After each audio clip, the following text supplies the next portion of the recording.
V10 news కి స్వాగతం. ముందుగా ముఖ్యాంశాలు. సూపర్ 6 అమలు చేయలేనని చంద్రబాబు చేతులెత్తేశాడు. Kadapa MP YS Avinash Reddy.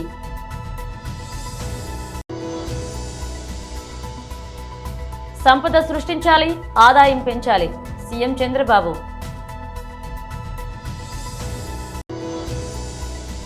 రైతు వ్యతిరేక కాంగ్రెస్ పై జంగ్ సైరన్. బీఆర్ఎస్ రైతు మహాధర్నా.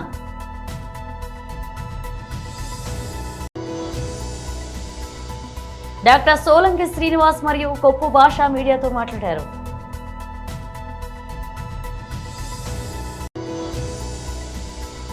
సచివాలయంలో మీడియా సమావేశంలో ముఖ్యమంత్రి రేవంత్ రెడ్డి.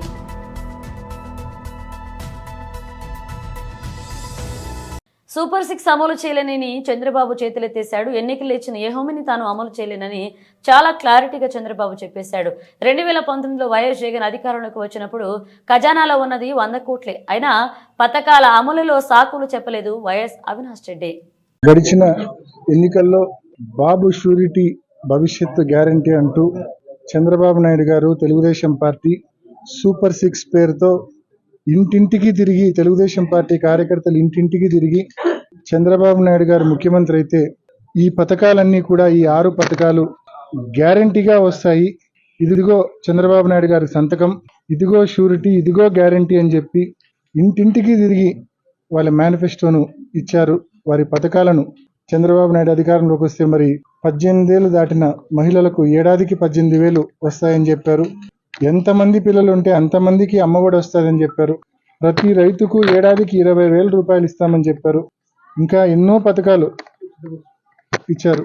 ఉచిత బస్సు కావచ్చు, గ్యాస్ కావచ్చు. మరి ఈరోజు బాబు షూరిటీ భవిష్యత్తు గ్యారంటీ పైన చంద్రబాబు నాయుడు గారు నిన్న బాబు గారి క్లారిటీ ఇచ్చారు. ఏమాత్రం అంటే ఎన్నికల ముందు నేను చెప్పిన ఏ హామీలు కూడా అమలు చేయలేను అని చెప్పి చంద్రబాబు నాయుడు గారు ఈరోజు మరి కొత్త కొత్త కారణాలు ఎత్తుకుతా ఉన్నారు. ఏదో అప్పులు అనేది ఇప్పుడే పుట్టినట్టు. 2019లో జగన్మోహన్ రెడ్డి గారు పవర్లోకి వచ్చేటానికి కూడా రాష్ట్రంలో అప్పటికే 5 లక్షల కోట్ల అప్పు ఉండింది. చంద్రబాబు నాయుడు గారు చేసిన అప్పు పైపెచ్చు ఆనాడు బడ్జెట్లో జగన్మోహన్ రెడ్డి గారు ప్రమాణ స్వీకారం చేసే నాటికి ఉండింది కేవలం 100 కోట్ల రూపాయలు మాత్రమే ఆ రోజు ఖజానాలో ఉండింది.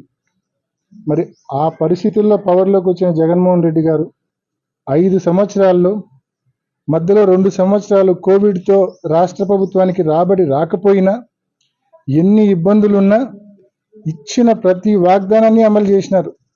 వైఎస్ఆర్ ఆసరా ఇచ్చారు, చేయూత ఇచ్చారు, అమ్మఒడి ఇచ్చారు. కోవిడ్ వచ్చిందని చెప్పి కారణాలు చెప్పలేదు. ఇచ్చిన ప్రతి వాగ్దానాన్ని 5 సంవత్సరాలు అమలు చేసి చూపించిన ధీరుడు జగన్మోహన్ రెడ్డి గారు. చంద్రబాబు నాయుడు గారు ఇచ్చిన హామీలు మరి అధికారంలోకి వచ్చిన 7-8 మాసాల్లోనే ఇచ్చిన హామీలు అమలు చేయలేనని చెప్తున్న ద్రోహి చంద్రబాబు నాయుడు గారు. మరి ఇద్దరి మధ్య తేడా గమనించమని, 2 పార్టీల మధ్య, 2 నాయకుల మధ్య గమనించమని చెప్పి ప్రజలందరినీ కూడా నేను మనవి చేస్తా ఉన్నా.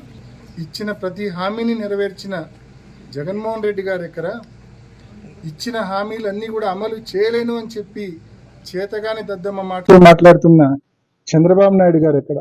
సంపద సృష్టించాలి, ఆదాయం పెంచాలి అని సీఎం చంద్రబాబు నాయుడు అన్నారు. సంపద సృష్టించాలి, ముందు డెవలప్మెంట్ మీద ఖర్చు పెట్టాలి, డెవలప్మెంట్ చేయాలి. దీనివల్ల సంపద సృష్టించబడుతుంది, దీనివల్ల ఆదాయం పెరుగుతుంది. ఆదాయం పెరిగినప్పుడు మళ్ళీ ఆ డబ్బుల్ని సంక్షేమానికి ఖర్చు పెడతాం, అదే మరిగా మళ్ళీ డెవలప్మెంట్ కోసం ఖర్చు పెడతాం, మానవ వనరుల కోసం ఖర్చు పెడతాం. అప్పుడు ఇది ఒక సైకిల్ కింద కంటిన్యూగా నిరంతరం ముందుకు పోయే పరిస్థితి వస్తుంది.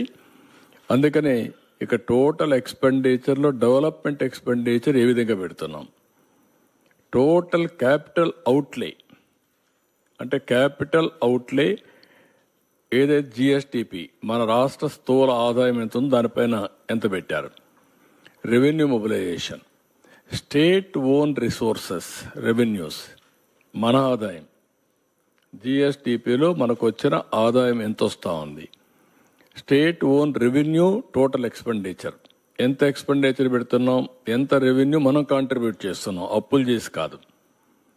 Fiscal prudence, gross financial deficit జిఎస్టిపికి, రెవెన్యూ డెఫిసిట్ జిఎస్టిపికి, debt index, interest payment revenue receipts, ఎంత ఆదాయం వస్తా ఉంది, దానికి ఎంత ఇంట్రెస్ట్ పే చేస్తున్నాం, అవుట్ స్టాండింగ్ లైబిలిటీస్, ఎంత అప్పు ఉంది, ఎంత జిఎస్టిపి ఉంది, ఇవన్నీ కూడా చేసి డెట్ సస్టైనబిలిటీ, అప్పు చేయడమే కాకుండా అప్పు తిరిగి పే చేసే శక్తి మనకుందా లేదా, అవి చూసిన తర్వాత growth rate of interest repayments కూడా పేమెంట్స్ ఉన్నాయి. ఇవన్నీ పెట్టుకొని చేశారు. ఇది GSTP at current prices for the year 2022-23 తయారు చేసిన రిపోర్ట్. నెక్స్ట్, ఇది వీళ్ళు ఇచ్చిన రిపోర్ట్. ఈ రిపోర్ట్లో మీరు చూస్తే ఫిజికల్ హెల్త్ ఇండెక్స్ ఒరిస్సా 67.8 ఉంటే మనం 20.9, 3 రెట్లు మనకంటే 3.5 రెట్లు ఉన్నారు, పైనున్నారు. Then Chhattisgarh, then Goa, Jharkhand, Gujarat, Maharashtra, Uttar Pradesh, Telangana, Madhya Pradesh, Karnataka, Tamil Nadu, Rajasthan, Bihar, Haryana, Kerala, West Bengal, Andhra Pradesh. మన కింద ఒక్క పంజాబే ఉంది. బీమార్ స్టేట్ అని చెప్పుకున్నాడు మన ఉంటారు బీహార్ని, ఆ స్టేట్ కూడా పైన ఉంది. ఇప్పుడు మనం కిందకు వచ్చేసాం. అంటే ఇప్పుడు ఇక్కడ చూస్తే డెట్ సస్టైనబిలిటీ 0, అప్పు తీసుకొని రీపే చేసే శక్తి లేదు. అందుకే ఎవరన్నా డబ్బులు ఇవ్వాలని ఇచ్చే పరిస్థితులు లేరు మనకు. అందుకే ఎఫ్ఆర్బిఎం కూడా లేదు. అంటే ఇంత దారుణంగా చేసి మళ్ళా ఫర్దర్గా ఇది 2022-23 అయితే మళ్ళా అప్పులు చేసేసారు.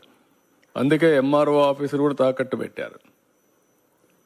ఎంఆర్ఓ ఆఫీసులు లేదంటే గవర్నమెంట్వి లిక్కర్ తాకట్టు పెట్టడం, ఎక్కడ దొరికితే అక్కడ తాకట్లు పెట్టి ఇష్టానుసారంగా చేసేసారు.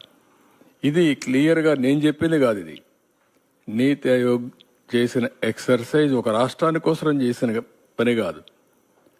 దేశ ఆర్థిక పరిస్థితిని అధ్యయనం చేసి రాబోయే రోజుల్లో దీన్ని ఏ విధంగా ముందుకు తీసుకుపోవాలో ఒక సజెస్టివ్గా అడ్వైజరీ బాడీ అయినటువంటి నీతి ఆయోగ్ తయారు చేసిన రిపోర్ట్ ఇది. రైతు వ్యతిరేక కాంగ్రెస్ పై జంగ్ సైరన్ బీఆర్ఎస్ రైతు మహాధర్నా నిర్వహించారు. వారందరికీ నిరంజన్ రెడ్డి గారికి, వారి మొత్తం సభ్య బృందానికి స్వాగతం. శాసన మండలిలో ప్రతిపక్ష నాయకులు, పెద్దలు, గౌరవనీయులు, పార్టీ వ్యవస్థాపకుల్లో ఒకరైన పెద్దలు శ్రీ సిరికొండ మల్సునాచారి గారికి, మరొక మాజీ మంత్రివర్యులు సోదరి శ్రీమతి సత్యవతి రాథోడ్ గారు, అదేవిధంగా వేదిక పైన ఉన్న గౌరవనీయులైన మాజీ శాసనసభ్యులు, మాజీ మంత్రివర్యులు అన్న మొహమ్మద్ మహమూద్ అలీ గారు, జిల్లాలో ఉన్న ప్రస్తుతం ఒకే ఒక్క శాసన మండలి సభ్యులు మా ఎంసీ కోటిరెడ్డి అన్న గారు, అదేవిధంగా మాజీ శాసనసభ్యులు అందరు ఉన్నారు, చాలా మంది సీనియర్ నాయకులు ఉన్నారు, గౌరవనీయులైన ఎమ్మెల్యేలు ఉన్నారు. పేరు పేరున ప్రతి ఒక్కరికి కూడా హృదయపూర్వకంగా నమస్కారం. ఈరోజు నల్లగొండ పట్టణంలో అడుగు పెట్టంగానే ముందు మహాత్మా గాంధీ యూనివర్సిటీ దగ్గర పిల్లలందరూ వచ్చినారు. దాదాపు ఒక 300-400 మంది పిల్లలు రోడ్డు మీదకి వచ్చి, అన్న కేసీఆర్ ఉన్నప్పుడు మాకు బ్రహ్మాండంగా ఇక్కడ వసతులు ఉండేది, కానీ ఇవాళ కాంగ్రెస్ ప్రభుత్వం వచ్చిన తర్వాత మాకు గొడ్డుకారంతో అన్నం పెట్టే దుస్థితి వచ్చిందన్న, మీరు రావాలా అంటే తప్పకుండా 2:30 గంటలకు మీ క్యాంపస్కి వస్తా అని వారికి చెప్పి అక్కడి నుంచి బయలుదేరి ముందుకు వస్తూ ఉంటే అక్కడ కలదప్పిన ఐటీ టవర్ కనబడ్డది. మరి అందులో వెంకటరెడ్డి వచ్చినాక ఎవరన్నా ఉన్నారో లేకపోతే తాగుబోతులు అడ్డా అయిందో నాకు తెలియదు, కానీ మొత్తానికైతే కలదప్పింది ఐటీ టవర్. కొద్దిగా ముందుకు రాగానే కాకపోతే ఆ ఎన్టీ రామారావు గారు, తారక రామారావు గారి విగ్రహం నుంచి మొదలు పెడితే ఇక్కడ దాకా, నేను నిజంగా చెప్తా ఉన్నా, ఊరికే చెప్పట్లేదు, అక్కడి నుంచి ఇక్కడి వరకు జులూస్ చూస్తుంటే నాకు ధర్నాకు వచ్చినట్టు లేదు. నాకు నిజంగా మళ్ళీ కేసీఆర్ గారు గెలిచి ముఖ్యమంత్రి అయినారు, మన ప్రభుత్వం వచ్చింది, మన భూపాల్ రెడ్డి తిరిగి ఎమ్మెల్యే అయిందన్నంత గొప్పగా బ్రహ్మాండంగా ఈరోజు అక్కడి నుంచి ఇక్కడి వరకు ఒక విజయోత్సవ ఊరేగింపు చేసినట్టు మరి ఇక్కడికి వచ్చినాకనైతే తొక్కిసలాట జరిగే పరిస్థితి కనబడదు ఇక్కడికి వచ్చినాక, అట్లాంటి పరిస్థితి. అందుకే నేను అంటా ఉన్నా, ప్రపంచంలో ఏ శక్తి కూడా ప్రజాశక్తి కంటే గొప్పది కానే కాదు. అది రుజువు చేసిన గడ్డ, ఈ పోరాటాల గడ్డ నల్లగొండ అనే మాట నన్ను గుర్తు చేస్తా ఉన్నా. ఈ రోజు కాదు, ఇవాళ ఉన్న వాళ్ళు కొత్తగా మేమేదో సామ్రాజ్యానికి అధిపతులు అయిపోయినాం, చక్రవర్తులైపోయినాం, రారాజులైపోయినామని విర్రవీగుతున్న వాళ్ళ గురించి కాదు నేను చెప్పేది. ఒకనాడు బండెనుక బండి గట్టి 16 బండ్లు గట్టి ఏ బండ్లు ఓడతావు కొడుకో నైజాము సర్కరోడా అని ఆనాడున్న నియంతను నిలదీసిన గడ్డ నల్లగొండ.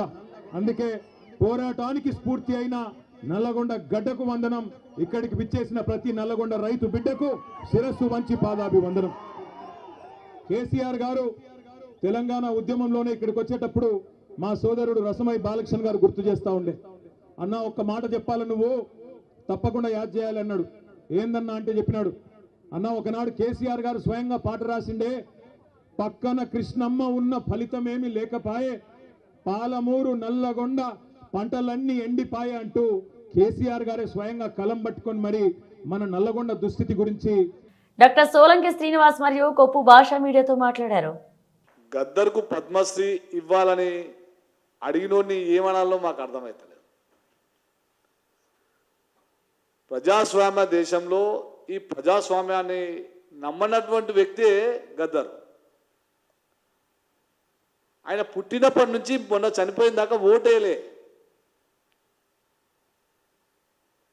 గద్దర్ అనే వ్యక్తి ఓటు వేయనేను, నాకు స్వతంత్రం రాలేదు ఈ భారతదేశంలో, నేను ఓటు వేయనని చెప్పినటువంటి వ్యక్తి గద్దర్.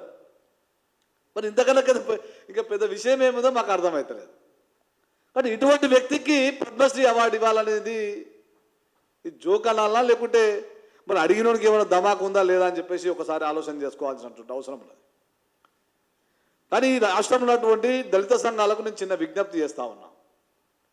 ఈరోజు 2 క్యాస్ట్ల మధ్యలో జరుగుతున్నటువంటి విషయం ఏదైతుందో దయచేసి ఆ విషయాన్ని ఇలా తీసుకురాకండి. గద్దరు మాల సంబంధించింది, మందకృష్ణ మాదిగ సంబంధించి మందకృష్ణ మాదిగ బీజేపీ తరఫున ఉండని చెప్పేసి, లేకుంటే గద్దర్ ఏమో కాంగ్రెస్ తరఫున ఉండని చెప్పేసి మాట్లాడుతున్నటువంటి ఈ దళిత సంఘాలకు నేను విజ్ఞప్తి చేస్తా ఉన్నా. ఈ పద్మశ్రీ అవార్డులకు వీళ్ళకి ఏమైనా సంబంధం ఉన్నదా? అసలు పద్మశ్రీ అవార్డులు ఎవరికి ఇస్తారు, దేనికోసం ఇస్తారు? ప్రజాస్వామ్యాన్ని రాజ్యాంగాన్ని నమ్మనటువంటి వ్యక్తికి పద్మశ్రీ అవార్డు ఇస్తారా? ఈ దేశంలో కనీసం ఓటు హక్కు వినియోగించుకున్నటువంటి వ్యక్తి ఈ దేశంలో ఉండని చెప్పి ఎట్లా అనుకుంటారు? ఏ రకంగా పద్మశ్రీ అవార్డు ఇస్తారని చెప్పేసి అనుకుంటారు? కానీ నిన్న మాట్లాడినటువంటి మా హోంశాఖ సహాయ మంత్రి బండి సంజయ్ కుమార్ గారు విషయం చెప్పింది కదా, అది అరే దేశంలో రాజ్యాధికారము తుపాకీ ద్వారానే వస్తుంది, బ్యాలెట్ ద్వారా రానని చెప్పినటువంటి వ్యక్తి గద్దర్ గారు. అట్లా అన్నందుకు ఇవ్వాలా పద్మశ్రీ అవార్డు ఆయనకు? నిజంగా ప్రజాస్వామ్యాన్ని నమ్మేటటువంటి కాంగ్రెస్ పార్టీ ఏదైతుందో వారిని అడుగుతా ఉన్నాం, రాజ్యాధికారం అనేది తుపాకీ ద్వారానే వస్తుంది, బ్యాలెట్ ద్వారా రాదు అని చెప్పినటువంటి గద్దర్కి వాళ్ళ, లేకుంటే ఈ రాష్ట్రంలో ఈ దేశంలో వేలాది మంది సాగు కారకుడైనటువంటి గద్దర్కు పద్మశ్రీ అవార్డు ఇవ్వాలా? అనేక మీ ఛానళ్ళలోనే అరే మరి నీ కమ్యూనిస్ట్ పార్టీలో కావచ్చు, లేకుంటే నక్సలైట్లో పనిచేస్తున్నటువంటి దళిత పేద గిరిజన సంబంధించిన వాళ్ళందరినేమో అడవులకు పంపినవు, నీ కొడుకు నీ పిల్లలను మాత్రం అమెరికాలో చదివిస్తానని చెప్పినటువంటి వ్యక్తి గద్దర్. కానీ అటువంటి వ్యక్తికి పద్మశ్రీ అవార్డు ఇవ్వాలా? భారతీయ జనతా పార్టీ కార్యకర్తలు కావచ్చు, సంఘ పరివార క్షేత్రాలు ఉన్నటువంటి అనేక మంది సాగు కారణమైనటువంటి వ్యక్తి గద్దరు, అందుకోసం పద్మశ్రీ అవార్డు ఇవ్వాలా? పద్మశ్రీ అవార్డు ఎట్లా ఇస్తారు, దేనికి ఇస్తారు, ఏ రకంగా ఇస్తారు? అంత అవగాహన లేనటువంటి వ్యక్తులు కాంగ్రెస్ పార్టీలు ఉన్నారని చెప్పేసి నాకు అనిపిస్తూ ఉన్నది. కాబట్టి ఇటువంటి సిగ్గుమాలిన మాటలు మాట్లాడి పద్మశ్రీ అవార్డు ఎవరికి ఇవ్వాలో ఎవరికి ఇవ్వద్దో తెలియనటువంటి వ్యవహారికంగా ఈరోజు కేంద్ర ప్రభుత్వం ఉందని చెప్పేసి ఎవరు అనుకుంటలేరు. సచివాలయంలో మీడియా సమావేశంలో ముఖ్యమంత్రి రేవంత్ రెడ్డి మాట్లాడారు. పరిశ్రమలు పెడితే తద్వారా తెలంగాణ రాష్ట్ర ప్రభుత్వానికి పన్నుల రూపంలో ఆదాయం రావాలని, నిరుద్యోగ యువకులకు ఉద్యోగ ఉపాధి అవకాశాలు రావాలనేది మా లక్ష్యం. అందుకోసం మేము అక్కడికి వెళ్ళినాం. కానీ మీరు చెప్తున్న కేసులో రాష్ట్ర ప్రభుత్వం సొమ్ము కొల్లగొట్టి విదేశాలకు తరలించారు. ఇక్కడి డబ్బులు తీసుకెళ్ళి లండన్లో వీళ్ళు పెట్టుబడులు పెట్టారు వీళ్ళ కోసం. మేమేమో ప్రజల కోసం అక్కడి నుంచి పెట్టుబడులు తీసుకొచ్చినాము, వీళ్ళేమో ఇక్కడ ప్రజల సొమ్మును కొల్లగొట్టి విదేశాలలో పెట్టుబడి పెట్టుకున్నారు. ప్రజల సొమ్ము కొల్లగొట్టిన వాళ్ళ మీద కేసులు పెట్టినాం. ప్రజల కోసం సొమ్ములు తీసుకొచ్చి పెట్టుబడులు పెట్టించినందుకు మమ్మల్ని ప్రజలు అభినందిస్తారు. ఈ రెండింటికి ఉన్న తేడా ఇది. సరే, ఇక వెళ్ళి ఫిర్యాదు చేసిన ఆయన బానిస మనస్తత్వము, ఆలోచన విధానము, ఆయన ఏదో ఒక రోజు ఆ బానిస సంఖ్యలు తెంచుకోవాలని మేము కోరుకుంటున్నాం. ఎందుకంటే ఒక సంవత్సరంన్నర వెనక్కి వెళ్తే వారు ఏం మాట్లాడినరు, వారు ఈరోజు ఏం మాట్లాడుతున్నారు, వారు ఎవరి కోసం తాపత్రయపడుతున్నాడు, ఇవన్నీ మేము అందరం చూసినాం. కాబట్టి ఆ విషయాలతో అసలు విషయాన్ని పక్కదారి పట్టించవచ్చని వాళ్ళు ఏమన్నా అనుకున్నా, అది నువ్వు ఇంతకుముందు అడిగిన సమాచారమే. మహారాష్ట్రకు సంబంధించిన రిలయన్స్ సంస్థతో మహారాష్ట్ర ముఖ్యమంత్రి దావోస్లో ఒప్పందం చేసుకున్నాడు, దాన్ని ఎందుకు విమర్శించలేదు అని మీరు అడిగినారు. సేమ్ ఈ నువ్వు ఇచ్చిన సమాచారమే ఆయనకు సమాధానం. వాళ్ళ దుఃఖం అంతా, బాధ అంతా, అసూయ అంతా, కడుపులో కుళ్ళంతా, వీళ్ళు ఎక్కడో ఒక దగ్గర విఫలమైపోతారు. దాన్ని చూసి పైశాచిక ఆనందం పొందాలనుకుంటే వీళ్ళు వెళ్ళి విజయవంతంగా చాలా రాష్ట్రాల నుంచి ముఖ్యమంత్రులు వచ్చిండ్రు. చాలా రాష్ట్రాలు వాళ్ళ ప్రభుత్వం యొక్క విధి విధానాలు అక్కడ చెప్పుకోవడం జరిగింది.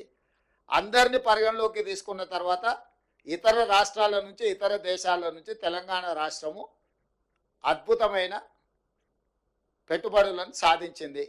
దీన్ని అభినందించాలి. కడుపులో కుళ్ళు ఉన్నోళ్ళు, మా మీద అసూయ ఉన్నోళ్ళు అభినందించారు, ఏడుస్తుంటారు. ఏం చేస్తాం వాళ్ళని చూసి? ఇప్పుడు పెట్టుబడుల గురించి మాట్లాడుకుందాం చారి గారు. నేను మీకు ఒకటే చెప్పదలుచుకున్నా, ఈ మధ్య రీసెర్చ్లలో ఒక కొత్త జబ్బు ఏదో కనిపెట్టినరు, అంటే డాక్టర్లు మన ఏదో మాట్లాడుతూ చెప్తాను, అటెన్షన్ సీకింగ్ డిజార్డర్. అంటే ఎక్కడికైనా పెళ్ళికి వెళ్తే పెళ్లి పిల్లగాని మీదనే ఎక్కువ అటెన్షన్ ఉందనుకో, ఆ పోయినోడు నేనే పెళ్లి పిల్లగాని అయితే బాగుండని, ఎక్కడైనా సావుకు పోయిండు, గొప్ప శవయాత్ర జరుగుతుంది అనుకో, అంటే ఈ శవయాత్ర గొప్ప జరుగుతుంది, నేను శవాన్ని అయితే ఇంకా బాగుంటుండని. అంటే వాళ్ళకి ఎంతసేపు ఉన్న అటెన్షన్ అంతా వాళ్ళ మీదనే ఉండాలని ఒక పిచ్చి ఉంటుంది. ఆ పిచ్చితోని పెళ్లి పోతే పెళ్లి పిల్లగాడు కావాలని, సావుపోతే శవం కావాలని ఇట్లాంటి కోరికలతో కొంతమంది ఉంటారు. నేను చెప్పేదాన్ని పెట్టుబడుల గురించి. ఈ పెట్టుబడులు ప్రభుత్వము విధి విధానాలు మేము వెళ్ళి ఆకర్షించి పెట్టుబడులు తేవడంతో, అరే వాళ్ళు ఎట్లా ఆకర్షిస్తారు, నేను పోయినప్పుడు ఎవరు రాలేదేంది, ఇప్పుడు వీళ్ళు పోగానే ఇంతమంది వస్తున్నాయింది, ఇన్ని పెట్టుబడులు వస్తున్నాయిందని ఈ అటెన్షన్ సీకింగ్ డిజార్డర్ అనే జబ్బుతోని ఒక ఆయన బాధపడుతుండు, ఇంకొక ఆయనకు మద్దతు ఇస్తుండు. ఇక ఆ సమయం అది ఇక మీరంతా ఏం చేస్తారు? అందుకే మీకు చెప్తున్నా జబ్బు ఉందని. ప్రముఖ ఈ కామర్స్ సంస్థ అమెజాన్ ను ఆ సంస్థ ఉద్యోగులే మోసం చేశారు. వినియోగదారులకు సరుకులను అందించే క్రమంలో నకిలీ బిల్లులు సృష్టించి 102 కోట్లను కాజేశారు. ప్యాకేజీపై పేర్కొన్న చిరునామాతో వినియోగదారులు లేడు అని చెబుతూ రవాణా ఛార్జీ క్లెయిమ్ చేసుకున్నారు. హైదరాబాద్ ఆఫీస్ కేంద్రంగా జరిగిన ఈ మోసంలో సంస్థ సిబ్బందితో పాటుగా గతంలో పనిచేసి మానేసిన వారి ప్రమేయం కూడా ఉంది అని అమెజాన్ ప్రతినిధి జిఎస్ అర్జున్ కుమార్ ఆరోపించారు. అమెరికాలో సరుకులు సరఫరా చేసే వారితో కలిసి ఈ మోసానికి పాల్పడ్డారన్నారు. ఈ మేరకు సైబర్ సెక్యూరిటీ బ్యూరోకు ఫిర్యాదు చేయగా అధికారులు మొత్తం 22 మందిపై కేసు నమోదు చేసి దర్యాప్తు ప్రారంభించారు. హైదరాబాద్ లో అమెజాన్ రిలే ఆపరేషన్ సెంటర్ ఉంది. ప్రపంచంలో ఎక్కడ ఏ వస్తువును డెలివరీ చేస్తున్నది ఈ సెంటర్ నుంచి పర్యవేక్షిస్తారు. గౌడా నుంచి బయటికి వెళ్ళినప్పటి నుంచి ప్యాకేజీ కస్టమర్లకు చేరే వరకు సంస్థ కదలికలను జిఎస్ ఆధారంగా పర్యవేక్షిస్తుంటారు. డెలివరీ వ్యవహారాన్ని థర్డ్ పార్టీకి కాంట్రాక్ట్ ఇస్తారు. సంస్థ గౌడా నుంచి కస్టమర్ చిరునామా వరకు దూరాన్ని బట్టి రవాణా ఖర్చును అమెజాన్ చెల్లిస్తుంది. ఒకవేళ కస్టమర్ ఆ సమయంలో చిరునామాతో లేకుంటే ప్యాకేజీ డెలివరీ చేయకపోయినా రవాణా ఖర్చు చెల్లించాల్సింది. ఇందులో లొసిగును పసిగట్టిన మాజీ సిబ్బంది కొంతమంది మోసానికి తెరలేపారు. ప్రస్తుతం రిలే సెంటర్లో పనిచేస్తున్న వారితో పాటు అమెరికాలోని సిబ్బందితో కలిసి నకిలీ ట్రిప్లను నమోదు చేసి బిల్లులను దండుకున్నారు. ఇది మోసం.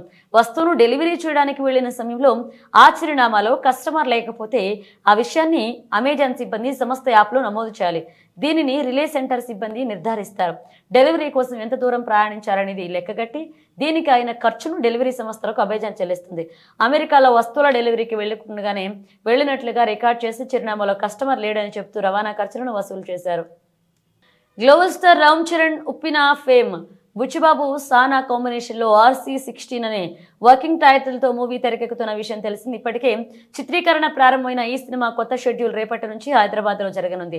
రాత్రి వేళ సాగే ఈ షెడ్యూల్లో హీరో రామ్ చరణ్తో పాటుగా ప్రధాన తారాగణంపై కీలక సన్నివేశాలు చిత్రీకరిస్తున్నట్లుగా తెలుస్తోంది. దీనికోసం ప్రత్యేకంగా ఓ సెట్ను నిర్మించినట్లుగా సమాచారం. ఉత్తరాంధ్ర నేపథ్యంలో ఓ ఆటతో ముడిపడి ఉన్న భావోద్వేగపూరిత కథాంశంతో ఈ చిత్రం రూపుదిద్దుకున్నట్లుగా తెలుస్తుంది. ఈ మూవీకి పెద్ది అనే టైటిల్ పరిశీలనలో ఉందని టాక్. చెర్రీ సరసన కథానాయికగా బాలీవుడ్ ముద్దుగుమ్మ జాన్వీ కపూర్ నటిస్తోంది. ఇతర కీలక పాత్రలో కన్నడ స్టార్ శివరాజ్ కుమార్, జగపతి బాబు, దివ్యేందు తదితరులు నటిస్తున్నారు. మైత్రి మూవీ మేకర్స్ సుకుమార్ రైటింగ్ సంస్థలతో కలిసి సతీష్ కిలారు నిర్మిస్తున్న ఈ చిత్రాన్ని AR రెహమాన్ బాణీలో అందిస్తున్నారు. ఫిబ్రవరి నెల 1వ తారీఖున ఆంధ్రప్రదేశ్ ముఖ్యమంత్రి నారా చంద్రబాబు నాయుడు తూర్పుగోదావరి జిల్లా కొవ్వూరు మండలం దొమ్మేరు గ్రామంలో పర్యటించనున్నారు. ముఖ్యమంత్రి పర్యటన పురస్కరించుకుని కొవ్వూరు మండలం దొమ్మేరు గ్రామంలో అధికారుల ఏర్పాట్లను పరిశీలించారు. కొవ్వూరు ఎమ్మెల్యే ముప్పిడి వెంకటేశ్వరరావు, జిల్లా కలెక్టర్ పి ప్రశాంతి, జిల్లా SP D Narasimhakishore, Kovvur RDO తదితరులు ముఖ్యమంత్రి పర్యటించే ప్రాంతాలను పరిశీలించారు. సభ ఏర్పాట్లను పర్యవేక్షించారు. ఫిబ్రవరి 1వ తారీఖున దొమ్మేరు గ్రామంలో స్వయంగా ముఖ్యమంత్రి చంద్రబాబు నాయుడు లబ్ధిదారులకు పెన్షన్ అందజేయనున్నారు. అనంతరం దొమ్మేరు గ్రామంలో ముఖ్యమంత్రి రచ్చబండ కార్యక్రమంలో పాల్గొనున్నారు. నమస్కారం.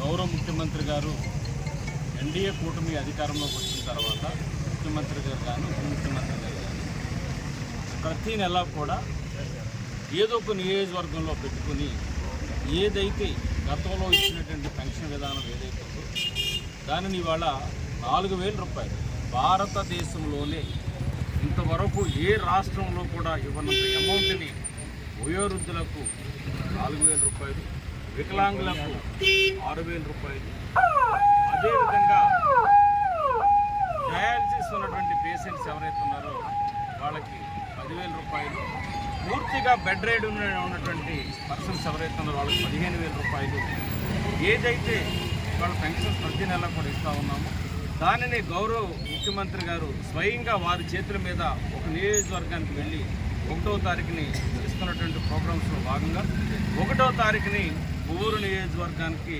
ముఖ్యమంత్రి గారు రావడం అటువంటి ప్రోగ్రాం ఖరారైంది.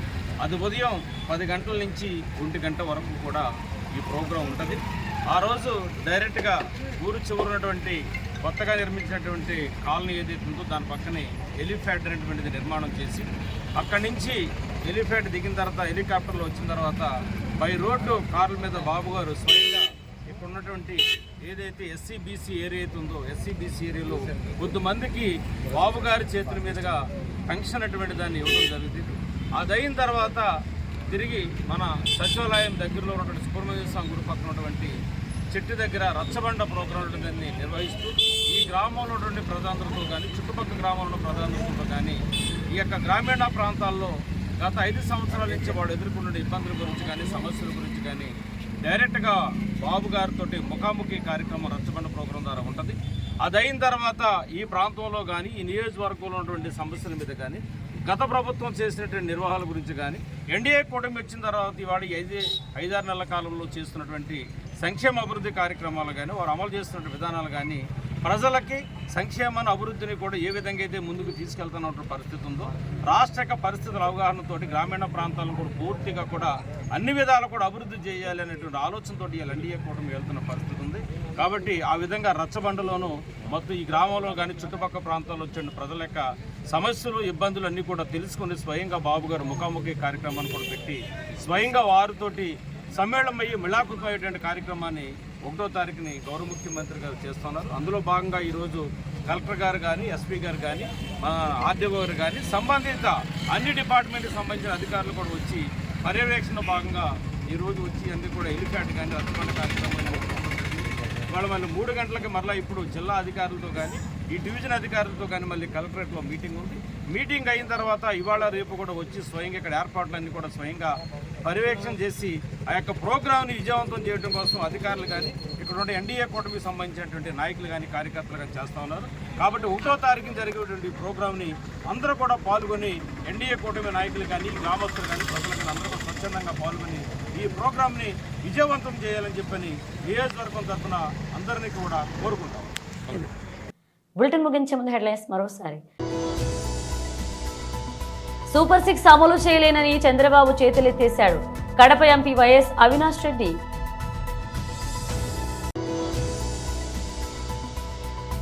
సంపద సృష్టించాలి, ఆదాయం పెంచాలి. సీఎం చంద్రబాబు.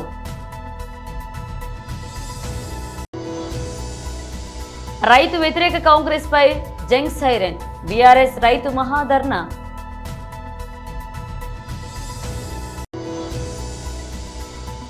డాక్టర్ సోలంకి శ్రీనివాస్ మరియు కొప్పు భాష మీడియాతో మాట్లాడారు.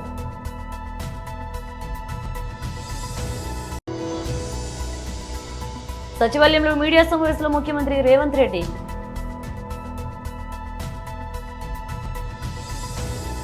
ఇవి బులెటిన్ అప్డేట్స్. మరణ బ్రేక్స్తో మళ్ళీ కలుద్దాం.